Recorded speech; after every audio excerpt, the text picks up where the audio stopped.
Salut à tous, c'est Antoine Moreau. Si vous aimez les voitures, vous êtes au bon endroit. Continuez à regarder cette vidéo, on passe tout de suite au sujet du jour. Le mélange de carburant introduit dans les cylindres du moteur est enflammé par une étincelle, qui s'échappe au bon moment entre les électrodes de la bougie. Cette puissante décharge d'étincelle est créée par une impulsion électrique de haute tension. Pour comprendre comment cela se passe dans la voiture, il convient d'étudier la conception et le principe de fonctionnement de la bobine d'allumage, qui joue un rôle majeur dans ce processus. Pourquoi la bobine est-elle nécessaire? Pour que la combustion du mélange air-carburant dans le cylindre soit rapide et complète, un certain nombre de conditions doivent être réunies. La puissance de la décharge électrique est d'environ 20 000 volts. La bougie est alimentée en impulsion lorsque le piston atteint le point supérieur avant 5 degrés de révolution du vilebrequin.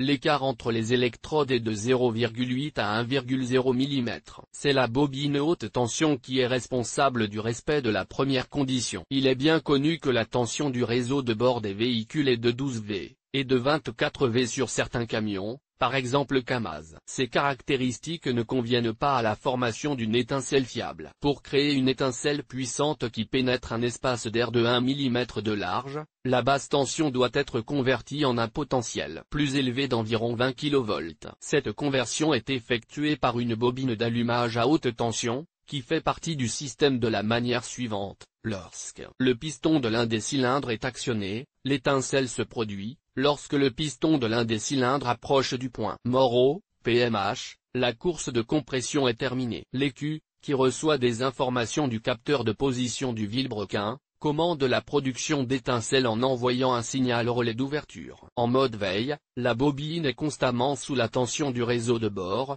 12 V. Le relais, sur ordre du contrôleur, ouvre ce circuit et l'alimentation de la bobine s'arrête. Au moment de la rupture, l'élément génère une impulsion haute tension envoyée par des fils isolés aux électrodes de la bougie correspondante. Synopsis. L'algorithme décrit est utilisé sur les voitures depuis le siècle dernier. À l'époque, le circuit d'alimentation était interrompu par l'arbre à cam du distributeur d'allumage, qui ouvrait les contacts mécaniquement. L'objectif de la bobine d'allumage devient alors clair, générer une impulsion haute tension de courte durée, en tirant parti de la faible tension de la batterie. La façon dont cela se passe à l'intérieur de l'élément est décrite dans la section suivante. Conception et principe de fonctionnement. Le dispositif de l'élément du système d'allumage considéré se présente comme suit. Le noyau métallique est relié au contact principal, connecté à l'électrode centrale de la bougie d'allumage au moyen d'un fil à haute tension. Autour du noyau se trouve un enroulement secondaire constitué d'un grand nombre de tours d'un mince conducteur en cuivre avec isolation. L'enroulement secondaire est recouvert d'une couche de diélectrique et d'un petit nombre de tours de fil de cuivre épais, l'enroulement primaire. Le noyau avec les enroulements est placé à l'intérieur d'un boîtier en plastique hermétiquement fermé, rempli d'huile de transformateur. Les enroulements sont connectés en série, deux extrémités connectées sont reliées à une borne externe, les deux autres à des contacts séparés. Remarque. Les caractéristiques des enroulements, épaisseur du fil et nombre de tours, diffèrent selon la marque et le modèle de la voiture. Le nombre de tours de l'enroulement primaire dépasse rarement 150, celui de l'enroulement secondaire 30 000. Un fil haute tension est connecté à la borne centrale de la bobine, qui va au distributeur d'allumage ou directement à la bougie d'allumage. Les autres bornes sont connectées à la borne moins de la batterie, terre, et au fil plus du circuit basse tension. Le principe de fonctionnement de la bobine d'allumage est basé sur l'effet de l'induction électromagnétique, la création d'un champ constant autour du noyau. Comment la formation d'étincelles est-elle réalisée en pratique? Après avoir mis le contact, la bobine primaire est alimentée par une tension de 12 V provenant de la batterie. Un champ électromagnétique est généré, qui est amplifié par le noyau de fer. Lorsque le démarreur fait tourner le vilebrequin et qu'un piston atteint le PMH, l'électronique coupe le circuit d'alimentation basse tension au moyen d'un relais. La coupure du circuit déclenche une impulsion momentanée à l'intérieur du deuxième enroulement multibobine. À ce moment, la tension sur la bobine d'allumage atteint 20 000 volts ou plus. Le courant est transmis à la bougie d'allumage, une décharge d'étincelles se produit et le mélange de carburant est enflammé. Le moteur démarre.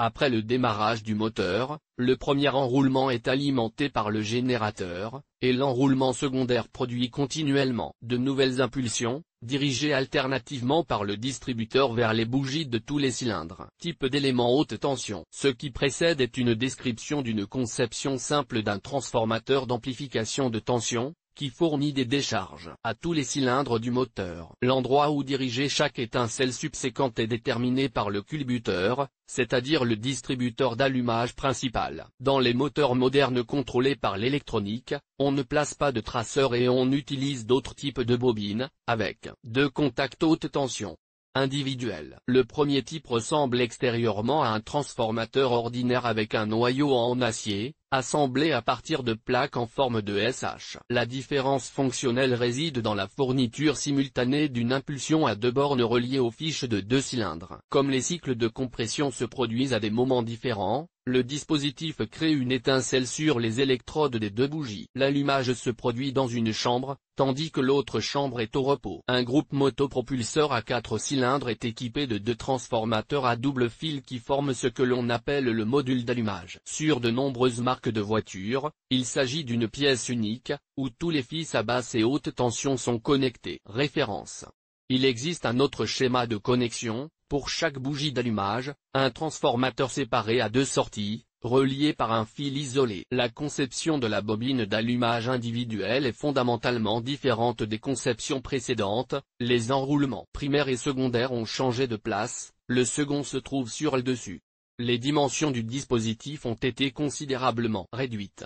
La mini-bobine est montée directement sur le contact central de la bougie.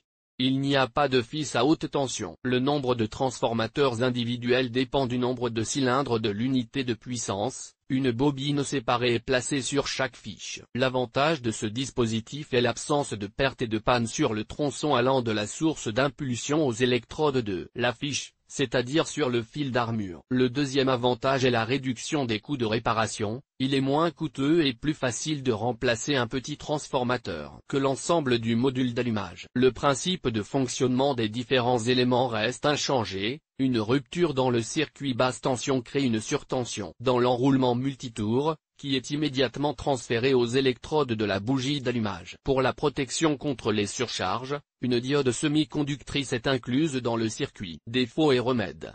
Les modules d'allumage peuvent être attribués sans risque au détail d'une utilisation à long terme. En cas de fonctionnement correct, la durée de vie minimale de l'élément est de 100 000 km. Souvent, le transformateur élévateur fonctionne pendant toute la durée de vie du véhicule. Les points suivants doivent être pris en compte lors de l'utilisation de la bobine. La cause de la défaillance prématurée de l'élément est souvent une surchauffe prolongée. Au fil des ans, les propriétés des matériaux isolants à l'intérieur des enroulements se détériorent. Cela augmente la probabilité de défaut entre les spires, entraînant une surchauffe et une combustion des conducteurs. En raison de sa conception, une bobine haute tension ne peut être réparée ou restaurée. Certains modèles peuvent être démontés et l'on peut essayer d'éliminer une rupture ou un court-circuit, mais la pratique montre qu'il est plus fiable et moins coûteux d'installer une nouvelle pièce. Pour un fonctionnement normal de l'élément et une production stable d'étincelles, il est nécessaire d'assurer une tension minimale du réseau de bord de 11,5 volts. Si, en raison d'un générateur défectueux ou d'une décharge de la batterie, la tension n'atteint pas la norme,